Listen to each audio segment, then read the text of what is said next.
Hello,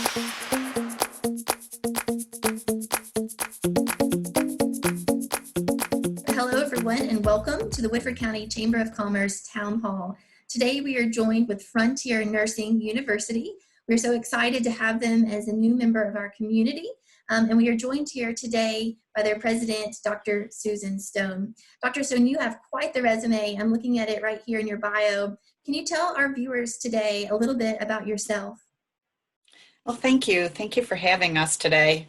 So, let's see, a little bit about myself. I am a nurse midwife, and I became a nurse midwife, graduated from Frontier Nursing University back in 1991. I was one of the first participants in the distance learning program as a much, much younger nurse, and ended up working as a nurse midwife in upstate New York for 10 years before I moved to Kentucky. I've been in Kentucky 20 years now. I love Kentucky very much. And, you know, I just went a path with Frontier, starting as a faculty member and then becoming the director of the midwifery program and assisting with the accreditation and eventually becoming the dean and then the president. And I have been the president now since 2001. So in some ways, once I got introduced to Frontier Nursing University, I never left. I was always here, either as a student and then later as a faculty, and have been really privileged to lead the efforts of this university over the last nearly 20 years now. Awesome. 2001 doesn't seem like that long ago, and then when you say it's over 20 years, you're thinking, man, where does time go? Right. I have been so impressed learning about Frontier Nursing University over the past couple of weeks. I've seen your all signs, but I've really just been impressed with what you guys do, and I don't think a lot of folks know your scope. Can you also just tell us a little bit about Frontier Nursing University? Yes, so Frontier Nursing University, our mission is very focused on graduating nurse midwives and nurse practitioners to serve rural and underserved families. And so we are a graduate school of nursing, very specific what we do. We have a master's degree in nursing with 4 tracks, one as nurse midwife, which is our largest track, and then family nurse practitioner, women's healthcare nurse practitioner, and psychiatric mental health care nurse practitioner. It is a distance mode. Now, Frontier Nursing University actually started back in 1939 as a very traditional small midwifery program down in the mountains of Kentucky. And at that time, our founder, Mary Breckenridge, wanted to do a demonstration project to show how nurse midwives could change an area and improve health outcomes in an area. At that time, there were really, the words nurse practitioner had not been developed yet. So nurse midwives primarily came from England, and this was one of the first midwifery services in the country. When she started the actual school in 1939, students would go there and live there for a period of time and then work in her clinics and doing home births and doing lots of public health nursing after they graduated. Around 1989, for a variety of reasons, there was a goal to expand and provide a master's degree to nurses who might live in rural and underserved areas and may not have access to a traditional master's degree just because of their location, basically. And sometimes their lifestyle, too, is very hard for people who are now 30 years old. They're not, coming right out of graduate school at age 22. Many of our students are in their 30s. They're raising families, but they're just ready to take that next step in nursing to have a graduate degree. So the idea was to set up this distance program that would give the opportunity to these nurses to obtain a graduate degree without leaving home, without leaving their families, and without leaving their jobs. And so the first group was admitted in 1989, and it was very successful. It was one of the first distance programs for nursing in the country. Many said it couldn't be done. And if you think about it, that time period, we had no internet. The way that we did it was sending out boxes of books and papers and tests and lots of telephone calls. And it is amazing to look back on that and to compare it to what we do today, which is a very, very interactive distance learning environment using Zoom and other software to deliver the education. Of course, every student spends a lot of time in a clinical site, so it's not totally distance. The coursework is distance, and students do come on campus for orientation, and they also come on campus for a week of simulations before they start clinical. So that leads us to our new campus, why we needed a new campus. We currently went from, in 2004, we had 200 students enrolled, and today we have 2,400 students enrolled. So we've seen rapid growth of our program and great demand over the last many years. And so, it's just been harder and harder with our tiny little campus down in Hayden to be able to maintain what we do. So that is why we're now in Versailles. Look, you perfectly have set me up for my next question, which is why Woodford? We get asked that question a lot. Folks that are from here, we know, we're biased, we know and we love it, but you guys chose to plant a seed, a home here. So why Woodford? Well, we were kind of looking around to see what were our alternatives. One of our large barriers to our campus in southeastern Kentucky was the location being so far, nearly 2.5 hours from the airport, and honestly not that close to many highways except I-75, and still 1.5 hours from I-75. So location was an issue, but we had to have a place that would be rural and in a rural zip code, because that's very important to us. We do have a commitment to serve rural families, and so we were looking for places, and when we heard that the Methodist home was interested in selling their property, and we went over there and walked through that property, we were smitten almost immediately with the environment, the very rural environment. We just felt like we could rebuild our community and our campus in this environment and still be in a place that's more accessible to the airport, more accessible to a lot of major highways, in a central location, and still maintain our sense of community in a small rural area. And I think that's what Versailles offers. It is a beautiful little town, and it's a beautiful part of the country. And so it just seemed like it was a perfect fit. Yes, well, thank you. That's what we call that, the Woodford County charm. And we agree with Yes. everything you said. It's kind of a great balance of access to amenities, but yet that preservation of small town charm. So yes. You talked about the campus and it being the Methodist home. We've driven by numerous times. I'm sure people drive by all the time and they see what you guys are doing. Can you give people a little glimpse into what you guys are doing construction-wise on campus and what the final product will look like? So we actually did pretty significant renovations on every single building. And so there were 3 dormitories on that campus and several other buildings, classrooms, the gym, lots of buildings that probably many people in Versailles remember.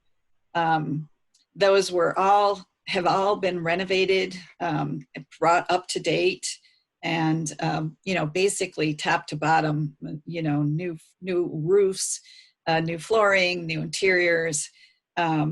And the education buildings have been, the gym is no longer there. It has been turned into a large auditorium that will seat about 110 people, maybe even more. When I think of how we jammed people in down in Hayden, sometimes in our small classrooms, and I look at that big classroom, I go like, wow. We also have built a brand new dining hall that is actually really beautiful and will seat 110 people. And then the historic home that was on that campus, we did a full renovation of that home.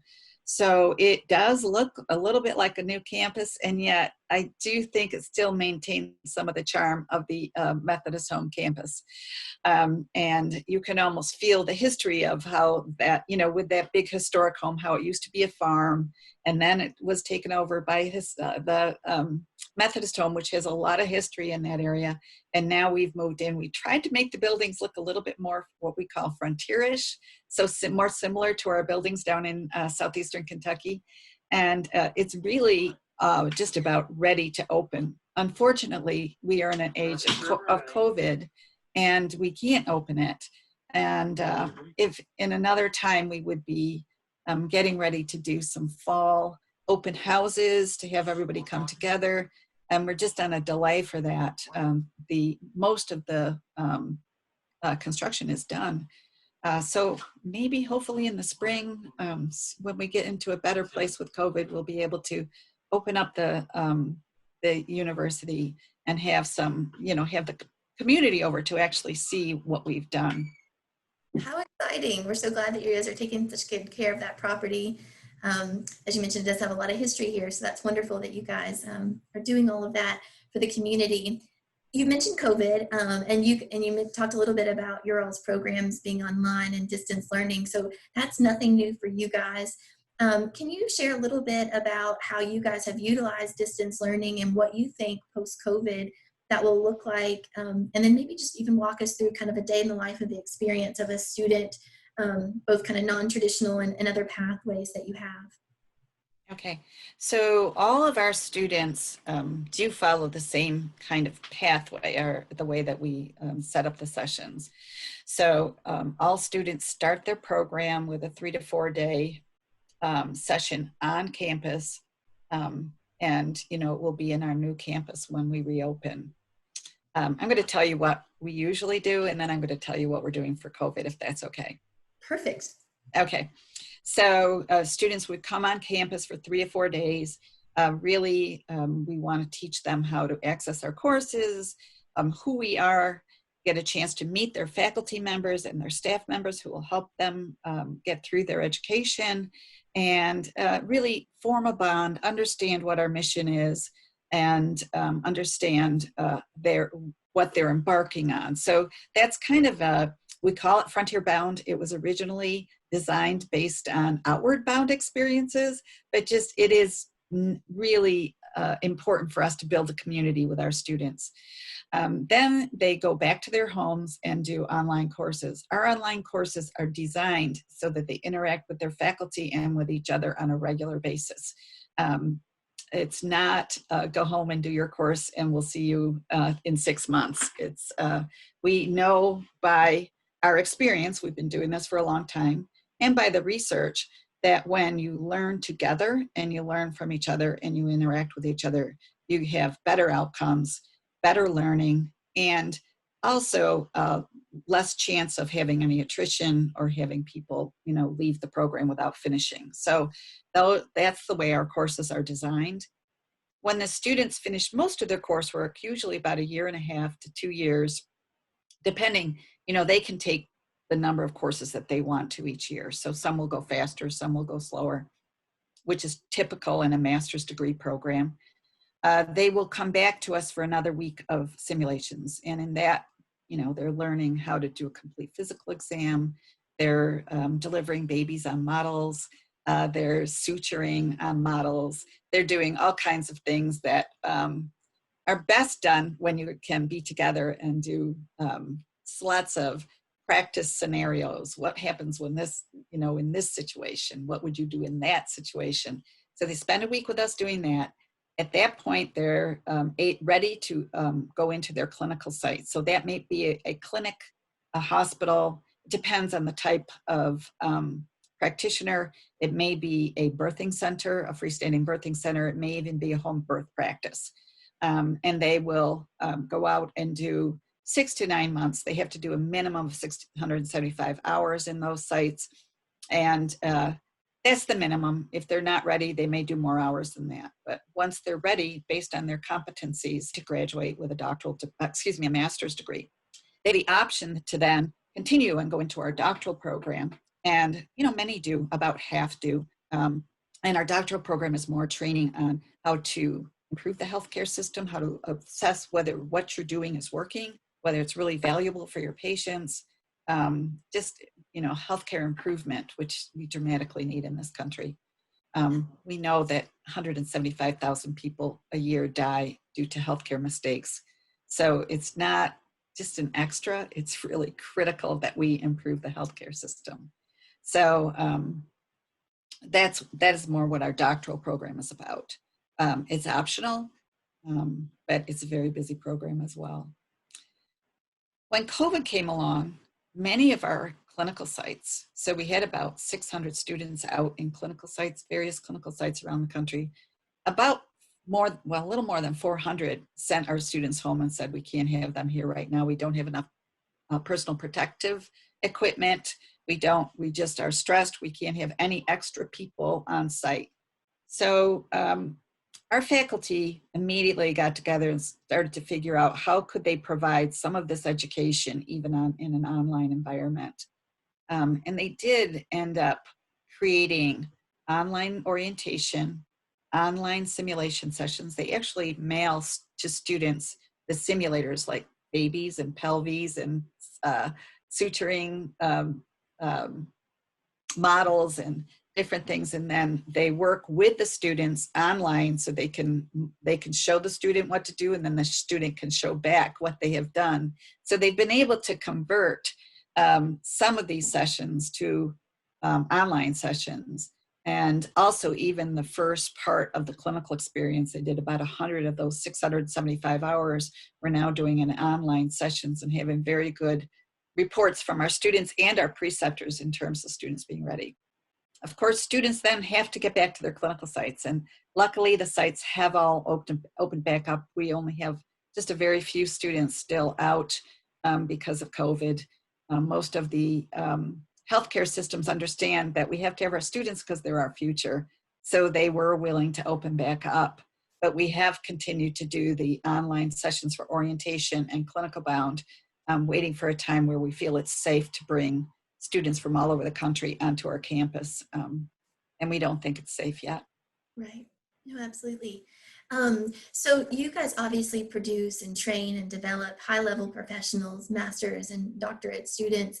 Can you tell a little bit about how they get placed after and what this means not only for Woodford County, but for Kentucky in general, that you guys have such a presence here and people come, even if it's for a short period of time, and get to experience Kentucky? Oh, yes. I think that, our students have always enjoyed coming to Kentucky. And many of our students are in Kentucky. We have about 120 students in Kentucky right now, in various places in Kentucky, a lot of the rural areas. And down in southeastern Kentucky, when we first started in the 90s, one of our goals was to provide nurse practitioners and nurse midwives to southeastern Kentucky, which was a very high need area. And we have now graduated 150 midwives and nurse practitioners and placed them in southeastern Kentucky, and they're actively working there. So it is a matter of thinking about, we have a very high maternal mortality rate here in Kentucky. We're working on that. We need more nurse midwives. We know the stresses of COVID, not just COVID, but everything that's going on in our lives. So the need, the opioid crisis here in Kentucky has been huge. So the need for psychiatric and mental health nurse practitioners has been huge. And we have I think we have 27 students here in Kentucky. So those students come from Kentucky. Remember, all our students come from their own homes. And for the vast majority, their intent is to stay and serve in those communities. And they're not looking to move, they're looking to provide more service to their communities. So no matter where it is, whether it's here in Kentucky, which we're hoping to provide more care to, or whether it's on a native reservation out west, or it's in Mississippi or Alaska, we have students in every single state, mostly working in those rural areas or those underserved areas where students wouldn't have an opportunity for this education if they didn't engage in this way. Did that answer your question? Absolutely. So you have touched on throughout the course of our conversation some trends and some obstacles, be it healthcare, COVID, a pandemic, mental health being a large component of that. What are some trends or things that you see the health industry really focusing on, maybe even things that you guys are considering adding to programming or more content, or just things that the general public should be aware of in the health industry that you guys are monitoring. Right. It's going to be interesting even after COVID, because so much of our healthcare visits have moved to virtual visits. And so watching that trend, we are looking to develop a virtual telehealth clinic. And so that we can really teach our students how to do that and provide some service along the way while we're teaching our students. So I think that's going to be a real benefit that comes, prior to that, we knew that telehealth could be a good thing, but the billing was very difficult to bill for it and to finance it. With COVID, all the regulations changed and made it much easier for us to provide those services. And so I think that's going to be one of the things that we see going forward. Think of a woman who is perfectly healthy, pregnant, but needs a prenatal visit and lives an hour from the clinic. To do a virtual visit would be a really good thing for her. Not for all visits, not 100% of visits, but not to have to come every single time. And for us to be able to identify through a telehealth visit who we really need to go see or have them come see us. So I think telehealth is going to grow. It's going to be a great thing. Of course, the mental health visits, it's going to allow us to access more people and provide more care. The other thing that we are seriously looking at is developing a geriatric nurse practitioner program. So it's called an adult geriatric nurse practitioner program. That may be our next step. It actually is in our strategic plan, because we know we have more and more elderly people and we want to help them live a healthy life in their older years. And we do think that that is something that we can contribute to. So basically, nurse practitioners and nurse midwives, we do care for some sick people, but our big agenda is primary care and helping people stay healthy, teaching them the skills that they need to help themselves stay healthy, but also helping them when they do have chronic conditions and working within the healthcare system with other care providers, including other nurses and physicians, of course, and really being a significant part of the team of not just treating sick people. I think that's something we do in this country. We wait till everybody gets sick and then we treat them, but really getting more focused on helping people to stay healthy as well. Proactive approach is definitely needed and very beneficial. Can you tell a little bit about, you talked about clinicians and the clinical work that they do and partnering in rural areas. Who are some of these partners? Are you doing things like Kroger little clinics? Is it mostly hospitals? And then for anybody watching here today, are there partners, new kind of initiatives you'd like to seek? Well, yes, no, we do. We have over 10,000 contracts with clinical sites across the country. And yes, we do go to Kroger. Our students do go to Kroger, Walmart, and we have students at University of Kentucky Birthing Center, and St. Joe's, and we just have with just anybody who has nurse practitioners and nurse midwives working. We would like to place our students there so that they can get the experience they need, so that they can graduate and help to serve. So that is. When you look at University of Kentucky's, for example, their birthing center, we work pretty closely with them. We've done some seminars for them and they've done some for us. We've had their students and they've had our students. Several of the nurse midwives who work at University of Kentucky are graduates of the Frontier program. So this kind of collaboration is very important with us, to us. And I think you're going to see that more and more in Versailles too, as our students are on site and also may need healthcare while they're here, when they're here. So setting up collaborations between other healthcare systems is one of the major things that we do. Awesome. So I want to turn it back over to you a little bit for the focus. You have had such an amazing career with Frontier, really kind of, found a great company and worked your way up and are leading it. For folks who are maybe during COVID now thinking, hey, what does my career path look like? What changes, or just in general? they're thinking about their career path, what would you recommend to them as a kind of a tried and true professional that you've experienced in your years of experience?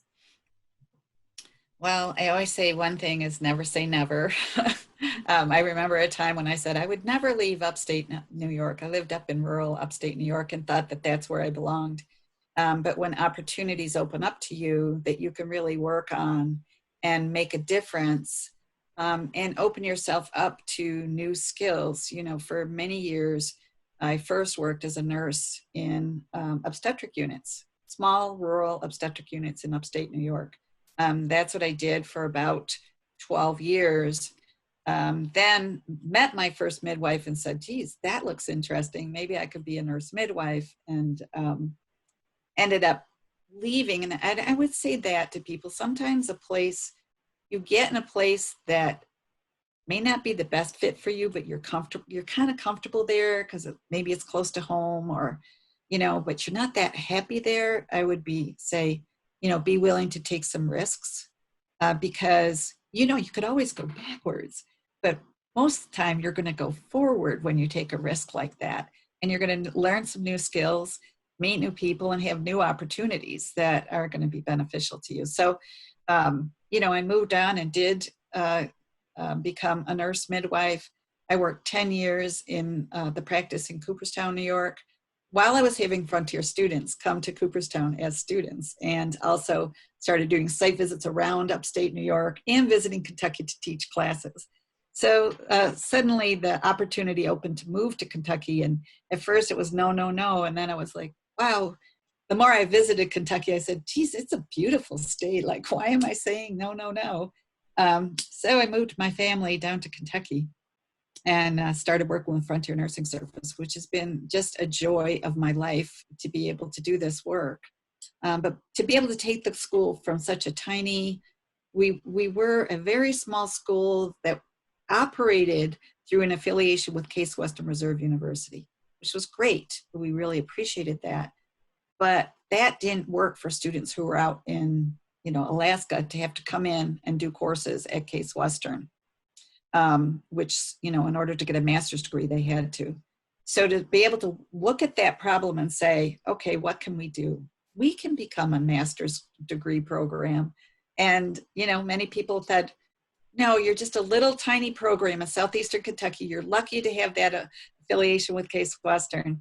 But no, we wanted to serve these students in rural areas to say, okay, let's put a plan together and start walking through it and find the people. Always find the people who can help you, and find the more people who are more skilled than you, who got more experience with you than you. And most of those people are very eager to help you when you set a goal for yourself. So to be able to get that master's degree, and then we went on and opened the women's health program, and then the doctoral program.